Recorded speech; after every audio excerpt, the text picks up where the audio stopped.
You've entered the archives of the forgotten. I'm Dr. Haunted. Tonight, I'll show you what was never meant to be heard. Just remember, once you know the truth, you can't unhear it. I was 24 when I took the overnight nursing position at Pinewood Hospice. The pay was good, better than the hospital where I'd done my residency, and the duties seemed straightforward. Monitor patients, administer medication, provide comfort during their final hours. Simple enough. What the job listing didn't mention was the building's history, or why they couldn't keep night staff longer than a few months. Pinewood was originally a tuberculosis sanatorium built in the 1920s. A sprawling Victorian structure set back from the main road and surrounded by the dense pine forest that gave it its name. The east wing had been modernised, but the west wing remained closed off, its doors chained and marked with condemned signs. "Don't worry about those noises," said Martha, the day shift supervisor, during my orientation. "Old buildings settle, the pipes knock, you get used to it." She didn't specify what noises I should ignore. I would discover them soon enough. My first few nights were uneventful. 8 patients, all terminal, most heavily sedated and sleeping through the night. My routine was simple. Hourly rounds, medication distribution at 10 p.m, 2 a.m. and 6 a.m, charting between checks. It was during my 3rd night that I first noticed something off. I was at the nurses' station updating charts when I heard singing. A faint, wavering female voice coming from down the hallway. The melody was unfamiliar, the words indistinct. I checked each room, thinking perhaps one of the patients was awake and watching television. All were asleep. The singing stopped as suddenly as it had begun. Probably just the wind, I told myself, though deep down I knew wind doesn't form melodies. A week later, during my rounds, I entered room 204, Dorothy Ralston, stage 4 pancreatic cancer, non-verbal for the past 3 days. I was checking her IV when her eyes snapped open, fixing on a point behind my shoulder. "They're coming out again," she whispered, her voice surprisingly strong. "From behind the wall. They're always so hungry." I turned, seeing nothing but the floral wallpaper. When I looked back, Dorothy had returned to her previous state, unresponsive to my voice or touch. That night, the singing returned, louder. I followed it to the heavy door separating the east and west wings. The chains looked recently disturbed, though the padlock remained secure. Pressing my ear against the door, I could hear the singing more clearly. A lullaby, I realized, though in a language I didn't recognize. I mentioned it to Martha the next morning. "Some of the old-timers say this place has thin boundaries," she said, not meeting my eyes. "Between the living and whatever comes after. The West Wing is where they kept the terminal cases back when TB was a death sentence." "You're telling me the place is haunted?" I asked, trying to keep the skepticism from my voice. Martha shrugged. "I'm just saying there's a reason we don't use that wing anymore, and why most night nurses don't last long." I considered quitting, but the practical side of me, the side with student loans and rent, decided a few odd noises weren't worth losing a well-paying position. 2 more weeks passed. The singing became a regular occurrence, always between 2 and 3 a.m. I learned to tune it out. But then other things started happening. Items moved when I wasn't looking. Cold spots appeared in hallways. The lights in room 207 flickered whenever I entered, though maintenance found nothing wrong with the wiring. Then came the night that changed everything. I was doing my 2 a.m. medication rounds when I heard a thud from the west wing, like something heavy falling. The singing had started earlier, but this was different. A deliberate noise, followed by scratching against the connecting door. Logic told me to ignore it, Protocol said to call security. Instead, I approached the door, flashlight in hand. The scratching continued, more urgent now. I remembered Dorothy's words. They're coming out again. From behind the wall, they're always so hungry. "Hello?" I called, immediately feeling foolish. "Is someone there?" The scratching stopped. Then a voice, childlike but distorted, as if speaking through water. "Let us in. We're cold. Let us in." My hand was on the padlock before I realized what I was doing. Some part of me, the part trained to respond to suffering, couldn't ignore the plea in that voice. The chain came loose in my hands, the padlock somehow already open. The door swung inward on its own, revealing darkness so complete my flashlight seemed to be swallowed by it. The air that rushed out was frigid, carrying the unmistakable smell of old illness, like unwashed bodies and antiseptic and something underneath, something rotting.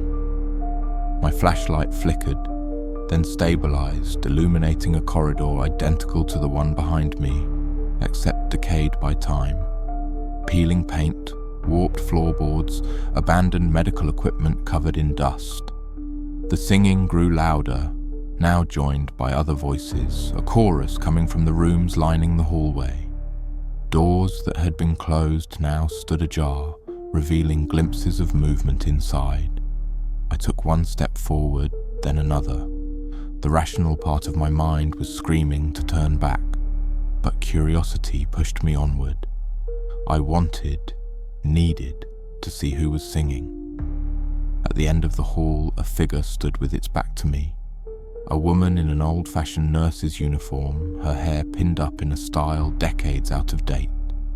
She was leaning over something I couldn't quite see. "Excuse me," I called out. "This area is closed. You shouldn't be here." She turned slowly. Where her face should have been was just smooth, blank skin, interrupted only by a lipless mouth that stretched into a smile. "Neither should you," she said, her voice the same one that had been singing. "But now that you're here, you can help. We have so many patients, and they're always so hungry." She stepped aside, revealing a hospital bed behind her. On it lay what I first took to be a patient, emaciated, chest heaving with labored breaths. But as my flashlight illuminated it fully, I saw it wasn't human. Not anymore.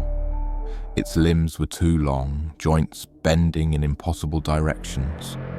Its mouth opened wider than any human mouth could, revealing rows of needle-like teeth. It saw me and made a sound, half laugh, half wheeze, then began to rise from the bed. I ran. Back down the corridor, past doors now fully open with thin, pale arms reaching out. Past whispering voices begging me to stop, to help, to join them. The connecting door seemed miles away. I burst through it, slamming it shut behind me and fumbling with the chain. Through the small window in the door, I saw them gathering on the other side. Figures in various states of decay, patients and caregivers alike, all with that same hungry look. The faceless nurse pressed her hand against the glass. "We'll wait," she said, her voice somehow clear through the heavy door. "Everyone becomes a patient eventually." I called in sick the next day and the next. When I finally returned, Martha took one look at me and knew. "You went through the door," she said. It wasn't a question. "What's over there?" I asked. "What are they?" "Echoes," she replied, "of everyone who died here wanting something more, whether more life, more time, or just more. Hunger doesn't end with death, for some." I gave my 2 weeks' notice that day. My last night, as I was gathering my things, Dorothy Ralston, who hadn't spoken in weeks, grabbed my wrist as I checked her vitals. "They know your face now," she whispered. "They'll find you. When your time comes, they'll be waiting." I moved 2 states away after that. found a day shift position at a pediatric clinic. But sometimes, in that moment between waking and sleeping, I hear singing. And lately, I've been noticing a smell in my apartment, antiseptic and something rotting underneath. Last night, I dreamed of the faceless nurse standing at the foot of my bed. "Your shift isn't over," she said. "It's never over." I woke to find my bedroom door, which I always keep open, closed tight. And from the other side, I heard scratching. I've been a long-haul trucker for 15 years, crisscrossing the continental United States more times than I can count. I know the major highways like the lines on my palm, can name every decent truck stop, from Seattle to Miami, and have a mental map of shortcuts that have saved me countless hours over the years. But there's one road I took only once, a road that doesn't appear on any map I've checked since, a road I'll drive 100 extra miles to avoid now. It happened last October. I was hauling computer equipment from Chicago to Denver, pushing hard to make delivery before the weekend.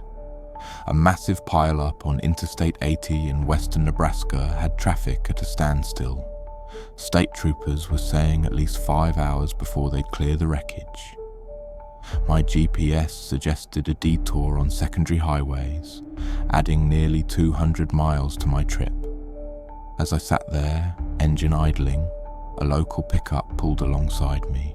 The driver, an older man with weathered skin and a trucker cap, rolled down his window. "You trying to get west?" he called up to me. I nodded. "Need to be in Denver by tomorrow afternoon."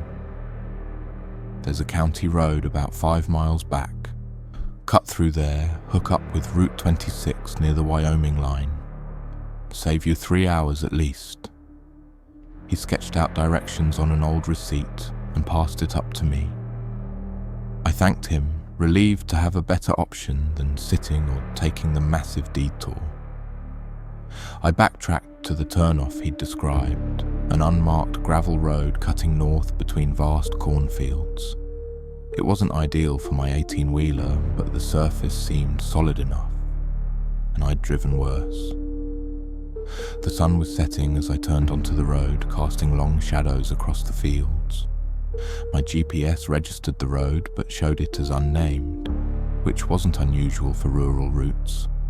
The first hour was uneventful, just endless fields giving way to gently rolling hills. As night fell completely, the landscape changed. The fields disappeared, replaced by dense woods pressing close to the road on both sides. The gravel gave way to old asphalt, cracked but smoother. My headlights caught glimpses of reflective eyes watching from between trees. The road began to wind more, dipping through valleys and climbing ridges I hadn't known existed in this part of Nebraska. My cell signal disappeared entirely. The GPS still showed me moving, but the surrounding area was just a blank grid. Around midnight, I crested a hill and saw lights in the valley below. A small town, by the look of it. Not on my map, but I was relieved to see civilization. Maybe I could ask about the route ahead, or at least confirm I was still heading in the right direction. A weathered sign appeared in my headlights. "Welcome to Coalfield, Pop. 1,154 inches. The main street was deserted but surprisingly well lit. Old-fashioned street lamps cast pools of yellowish light on empty sidewalks. The buildings looked like something from the 1950s, a diner, a hardware store, a small movie theater with a marquee advertising "The Treasure of Sierra Madre." No cars parked anywhere, no people visible. I slowed, looking for a gas station or anywhere I might get directions. Halfway through town, I spotted a truck stop. "Earl's Fuel and Food," the sign proclaimed in faded red letters. 2 ancient gas pumps stood under a sagging canopy. The lights were on inside the attached convenience store. I pulled in, relieved to stretch my legs after hours of driving. The door chimed as I entered. Behind the counter stood an elderly man in a red vest reading a newspaper. He looked up without surprise, as if 18-wheelers came through at midnight regularly. "Evening," he said, voice gravelly from years of cigarettes. "Help you find something?" "Just passing through," I replied, trying to connect with Route 26 to Wyoming. "Am I still heading the right way?"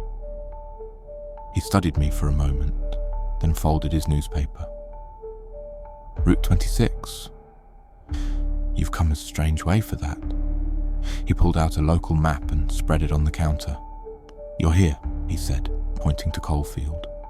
"Keep north another 30 miles, you'll hit a T-junction. Right takes you to 26 inches.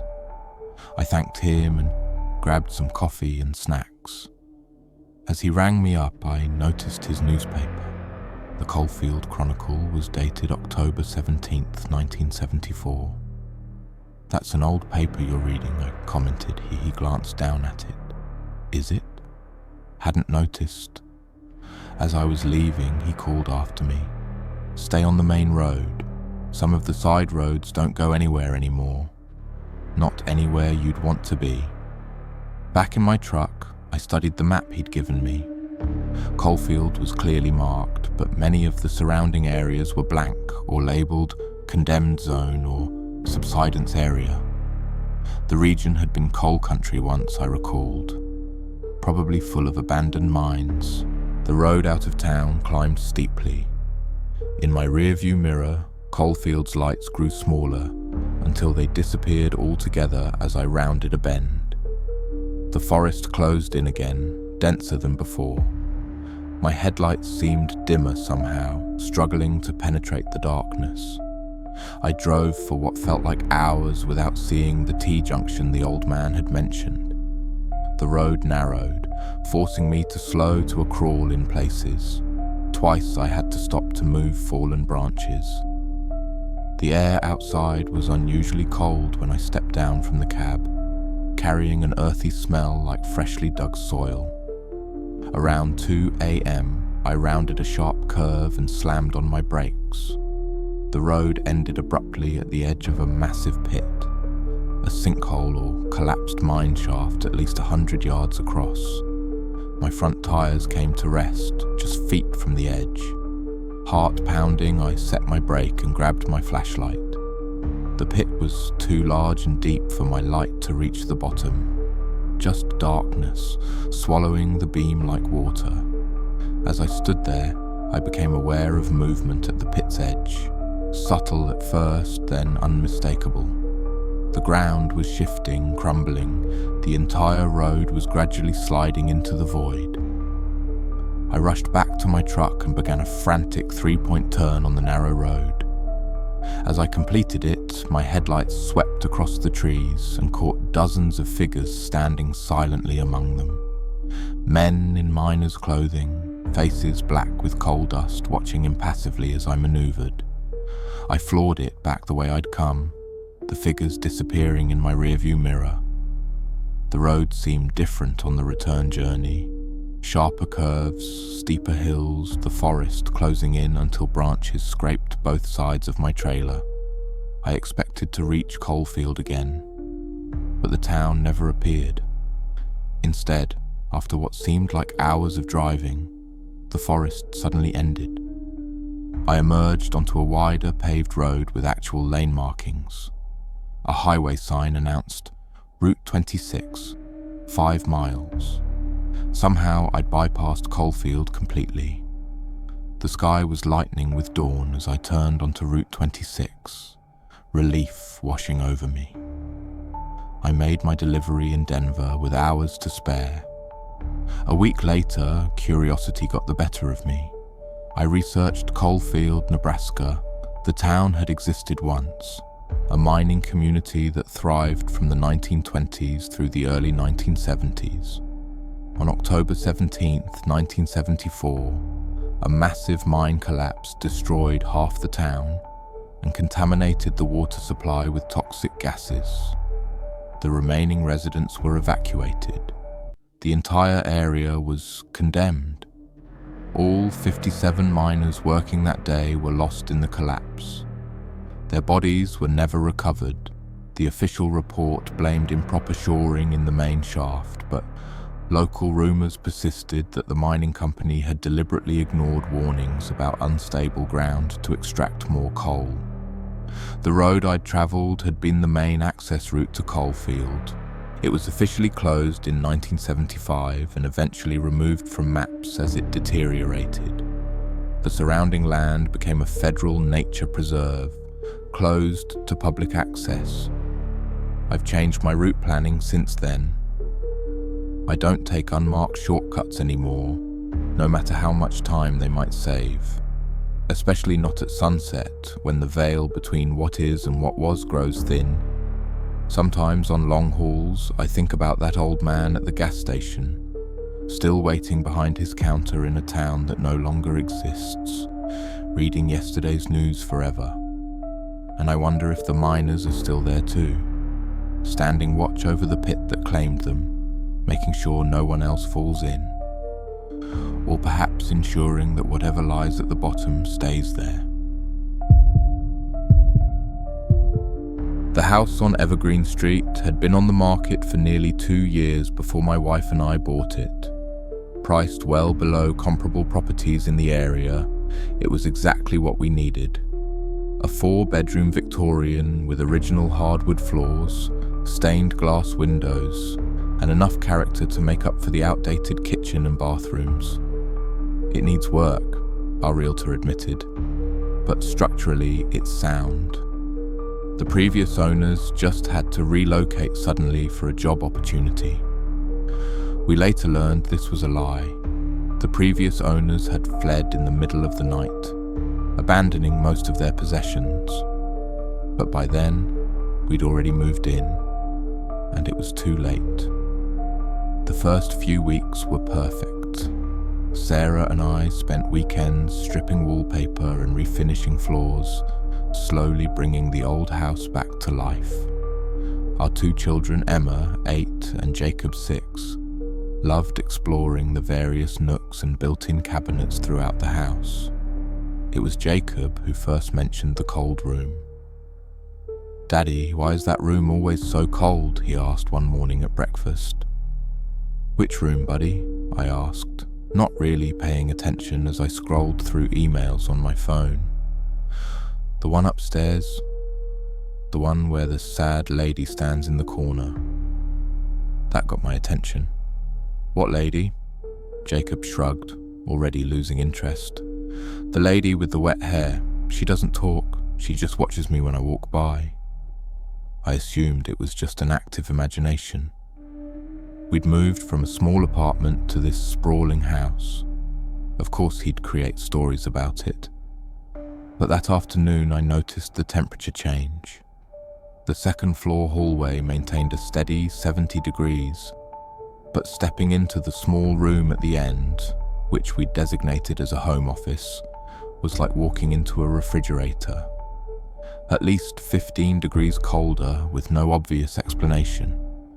No open windows, no issues with the heating vents, no drafts I could detect. I brought in an HVAC specialist who found nothing wrong with the heating system. An energy auditor detected no insulation problems or air leaks. I installed a space heater, which ran constantly but barely took the edge off the chill.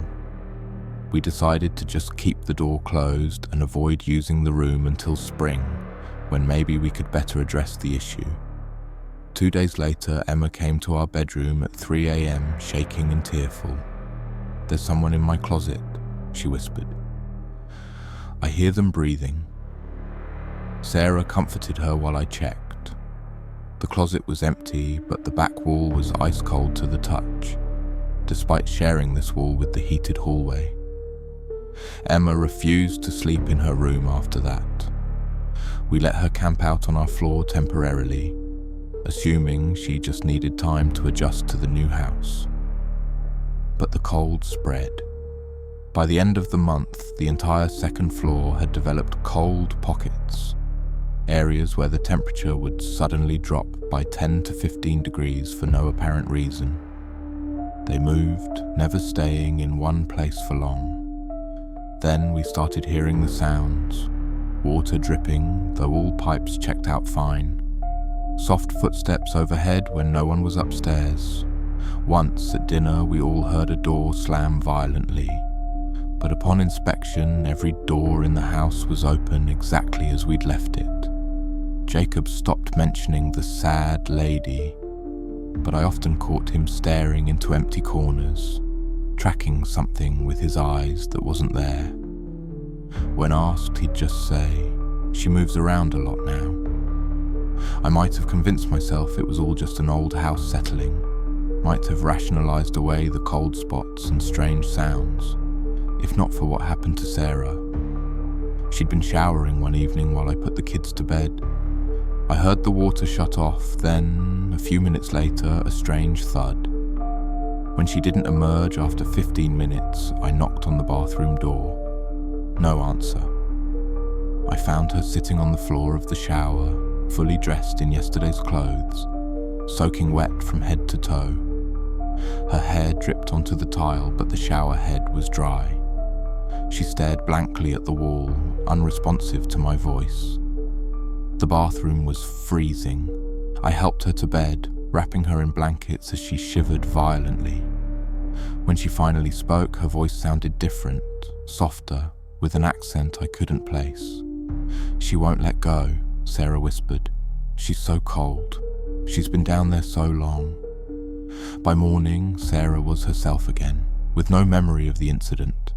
She thought she'd fallen asleep in the shower and I'd helped her to bed. I didn't correct her. That weekend, I went to the county records office while Sarah took the kids to her mother's. The house's history was mostly unremarkable. Built in 1898, passed through several families, nothing suspicious. But a newspaper article from 1956 caught my attention. "Local woman missing, feared drowned." Marion Hayes, 28, had disappeared from her home on Evergreen Street, our address, leaving behind her husband and infant daughter. The primary theory was that she had ended her life in the nearby lake, though her body was never recovered. Her husband reported that she'd been suffering from melancholy since the birth of their child. I drove to the local historical society next. Hoping for more information, the elderly archivist remembered the case. "Terrible business," she said, locating a file of newspaper clippings. "Everyone assumed Gilbert Hayes had something to do with it, but they could never prove anything." "Why did they suspect the husband?" I asked. She adjusted her glasses. Marion had been seen with bruises in the weeks before she vanished, and Gilbert remarried awfully quick, less than a year later, to the nanny he'd hired to care for their daughter. She showed me a photograph of the Hayes family taken a few months before Marion's disappearance. My blood ran cold. Marion Hayes could have been Sarah's twin, the same heart-shaped face, the same wide-set eyes. I didn't share my findings with Sarah. Instead, I contacted a plumber under the guise of checking our water pressure. "I need to inspect all the pipes in the house," I told him, including any that might have been capped off or hidden during renovations. He thought it odd, but agreed. We found nothing unusual until we reached the basement. Using specialized equipment, he detected a pipe system that didn't connect to the main water line running behind a section of newer concrete in the northwest corner. "That's strange," he said. "Looks like there might have been a small room here that was sealed up. Not on any of the house plans." I waited until the following weekend when Sarah took the kids to visit her sister. With a rented jackhammer, I broke through the concrete in the basement corner. The sealed space was tiny, maybe 6 feet by 4 feet with a low ceiling. It had been a coal room originally, then converted to something else. The walls were tiled like a bathroom. A rusted drain sat in the center of the floor. The air that rushed out was the coldest I'd ever felt, carrying the unmistakable smell of stagnant water. Wedged behind a broken pipe in the wall, I found a small bundle wrapped in decaying plastic. Inside was a woman's wedding ring and a folded birth certificate for Catherine Marie Hayes, dated 6 months before Marion's disappearance. I resealed the room that same day, cementing over my work. I burned the birth certificate and threw the ring into the lake at the edge of town. That night, alone in the house, I heard footsteps upstairs for hours, pacing, searching. The temperature dropped so low I could see my breath in every room. Water pooled underneath doors, soaking into carpets, though there was no apparent source. When Sarah and the kids returned Sunday evening, everything was normal. The cold spots were gone. The sounds had stopped. Whatever presence had occupied our house seemed to have vanished. We lived there 3 more years without incident. I never told Sarah what I'd found. Some truths are better left buried. We might still be there if not for Jacob's science project last spring. His class was studying local water systems, and he chose to test samples from different sources around our property. The results from our basement showed traces of human DNA. "That's impossible," his teacher said. "The testing kit must be contaminated." They ran it again with the same results. When the school contacted me with concerns, I brushed it off as a mistake. But that night, Jacob came to our bedroom at 3 a.m., just as Emma had years before. "Daddy," he whispered, "the sad lady is back. She says her baby is still in the walls." We moved out the next day. The house on Evergreen Street is on the market again, priced well below comparable properties in the area. The listing mentions abundant character and opportunities for renovation. It doesn't mention the cold room in the basement or why the pipes sometimes run with water when all the faucets are closed. It doesn't explain why, on quiet nights, you can hear an infant crying behind walls where no rooms exist. Some houses aren't just built on bad ground. Some houses become bad ground, soaking up whatever happens within their walls until the very structure becomes saturated with it. I still dream about that small tiled room sometimes and wonder if Gilbert Hayes stood where I stood, cleaning up evidence of one crime while planning another. I wonder if Marion knows we found her, or if she's still searching through the cold spaces of that house, looking for what was taken from her. And I wonder if whatever is in the walls is still growing.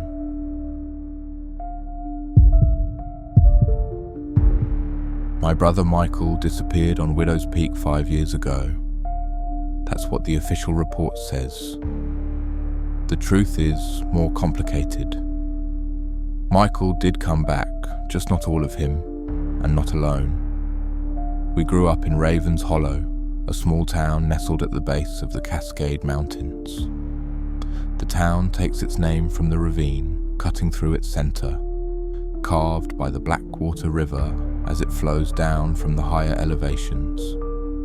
It's a logging community, mostly, with tourism picking up during summer months when hikers and climbers come to tackle the peaks.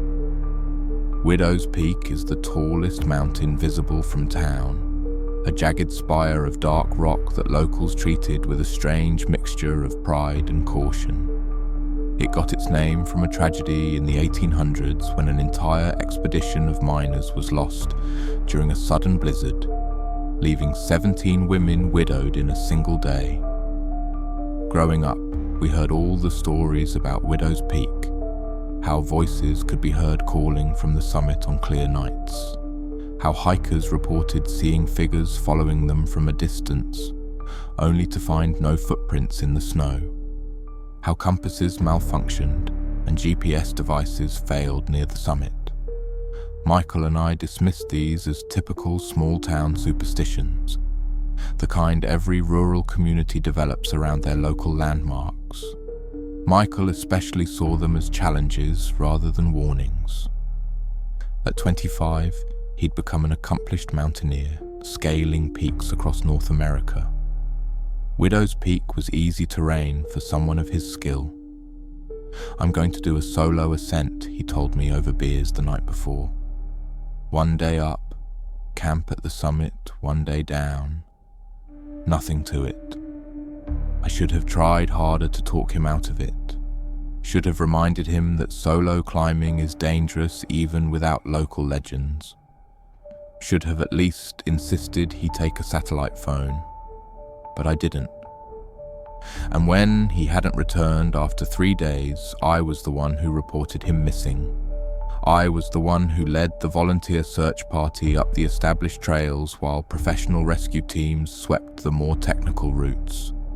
We found no trace, no equipment, no clothing, not even footprints beyond the first major ridge. After 2 weeks, the search was called off. Michael became another statistic, another name on the long list of climbers who never returned from the mountains they loved. I couldn't accept it. I took a leave of absence from my job and continued searching alone, hiking every trail, checking every crevasse I could safely reach. Nothing. Until exactly 1 month after his disappearance, when Michael walked out of the woods behind our childhood home at 3:17 a.m. My mother called, hysterical. By the time I arrived, Michael was sitting at the kitchen table wrapped in blankets, sipping tea with shaking hands. He was emaciated, his clothes, the same ones he'd left in, tattered and stained. His hair had gone completely white. He looked up when I entered, and I nearly recoiled. His eyes were different, darker, the pupils so dilated the irises were just thin rings of colour. His smile seemed rehearsed, like he was copying an expression he'd seen rather than feeling it. "Hey, little brother," he said, his voice raspy as if from disuse. "Guess I took a wrong turn." The doctors found nothing physically wrong beyond dehydration, exhaustion, and mild frostbite on his fingertips. The white hair was attributed to extreme stress. His unusual pupils were diagnosed as a benign condition called essential anisocoria. He was released to our mother's care after 2 days of observation. He never explained where he'd been or how he'd survived. When asked directly, he'd stare into the distance for several seconds before changing the subject. The police concluded he must have been disoriented after a fall, perhaps suffering from retrograde amnesia. Case closed. But I knew my brother, and the man who came back wasn't him. Not entirely. The differences were subtle at first. Michael had always been talkative, the life of any gathering. Now he spoke rarely, and when he did, his speech patterns were oddly formal, lacking the slang and humour that had characterised him before. He developed strange habits. He would stand motionless by windows for hours, staring at the distant silhouette of Widow's Peak. He collected dead insects, arranging them in intricate patterns that he would photograph before burning. He slept during the day and roamed the house at night, whispering to himself in what sounded like multiple voices having a conversation. I moved back to our hometown to help our mother care for him. During the day, while he slept, I searched his room. In a shoebox under his bed, I found dozens of small stones arranged in concentric circles. In his closet, a stack of notebooks filled with thousands of repetitions of the same phrase in progressively smaller handwriting. They're waiting for the exchange. The worst were the drawings, hundreds of them, depicting the same scene from different angles. A circle of tall, thin figures standing on a mountain summit, gathered around a prone human form. Above them, a rent in the sky, showing not stars, but another landscape entirely. A place of angular spires and wrong geometries. 3 months after Michael's return, our mother began complaining about missing time. She would start a task and suddenly find herself in another room, hours later, with no memory of how she got there. She described vivid nightmares of standing on a mountaintop, looking down at her own body from above. One night I woke to find Michael standing over my bed, his dilated eyes reflecting the moonlight like a nocturnal animal's. "He misses you," Michael said, his voice overlapping with itself, as if multiple people were speaking through him at once. "The one who was your brother. He's still there, watching. They don't let him leave, but they let him see." He reached down with 2 long fingers brushing my forehead. His touch was ice cold. "They want more exchanges," he continued. "More vessels to walk between. They've been trapped so long." I feigned sleep until he left, then packed a bag and checked into a motel. The next day I convinced my mother to come stay with me. I told her Michael needed professional help. She reluctantly agreed. But when we returned to the house with a psychiatric crisis team, Michael was gone. On the kitchen table lay a single piece of paper with a crude map drawn in what looked like dried blood. It showed the trail up Widow's Peak, with an X marking a location near the summit. The crisis team documented everything, took photographs and filed a missing persons report. The blood, tests later confirmed, was Michael's. The police organised another search party, but I knew where my brother had gone, and I knew I had to follow. I waited until nightfall, then packed my gear. Despite everything I'd seen, everything I now half believed, I couldn't abandon him. Not again. Mother begged me not to go, clutching my arm with trembling hands. "It's not just him up there," she whispered, her eyes distant. "I've seen them too now, in my dreams. Are tall figures with too many joints. They wear the shapes of people like costumes." I gently removed her hands, promised I'd bring Michael back, and set out for Widow's Peak under a moonless sky. The climb was uneventful until I passed the first ridge, the point where Michael's trail had vanished during the initial search. As I crossed that invisible boundary, my headlamp flickered and died. The digital display on my watch went dark. Even my backup flashlight failed, leaving me in absolute darkness. Yet somehow I could still see. Not clearly, not as one sees in daylight, but I could perceive shapes and distances in a way that bypassed my eyes entirely. It was as if the landscape was projecting itself directly into my mind. And in this new perception, the mountain looked different, older, more deliberate in its formation, like something carved rather than eroded. I continued climbing, guided by this impossible sense. The night air grew unusually still. No insects chirped, no nocturnal animals rustled through the underbrush. Even the wind ceased, creating a silence so profound I could hear the blood pulsing in my ears. Near the summit, where the map had marked its X, I found a narrow fissure in the rock face, a crack barely wide enough for a person to squeeze through. It hadn't been there during our searches. I was certain of that. From within came a soft, rhythmic humming, like multiple voices harmonizing just below the threshold of understanding. "Michael?" I called, my voice sounding flat and lifeless in the dense silence. The humming stopped. Then, unmistakably, my brother's voice, his real voice, the one I'd grown up with, responded with desperate urgency. "Jacob, don't come in. Run! They're using me to bring you here." I should have listened. Every instinct screamed to turn back. Instead, I clicked on my backup flashlight again. This time, it flickered to life, and I squeezed into the fissure, scraping my shoulders against cold stone. The passage opened into a cavern that shouldn't have existed. My light revealed a circular chamber with a domed ceiling disappearing into darkness above. The walls were inscribed with symbols that hurt to look at directly. Not carved, but somehow grown into the living rock. In the center stood 7 figures arranged in a perfect circle. 6 of them were tall, unnaturally thin forms draped in what I first took to be black robes. As my light passed over them, I realized the robes were actually their bodies. Fluid, shadowy forms barely maintaining human shape, like living silhouettes.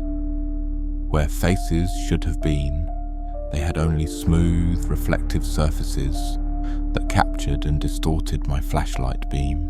The 7th figure was Michael, standing rigidly among them, his white hair glowing in my flashlight's beam.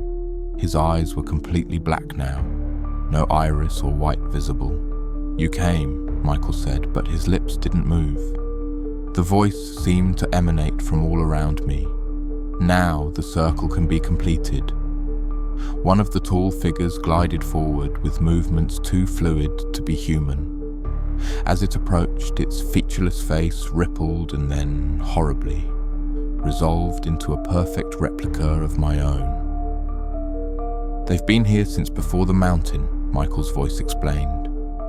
"Trapped when their gate closed. They need human vessels to open the way back."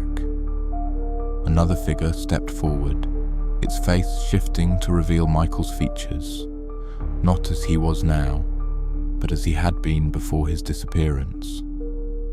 This was the real Michael, I realized with sickening clarity. Whatever had been living in our house these past months was merely wearing his form. The real Michael looked at me with desperate eyes. "I've been their anchor, Jake. They can only maintain the connection through blood ties. That's why they needed me to bring you. With 2 brothers, they can stabilize the doorway." The rest of the shadowy figures began to move, encircling me. Their faces shimmered, revealing glimpses of other missing hikers I recognized from news reports over the years.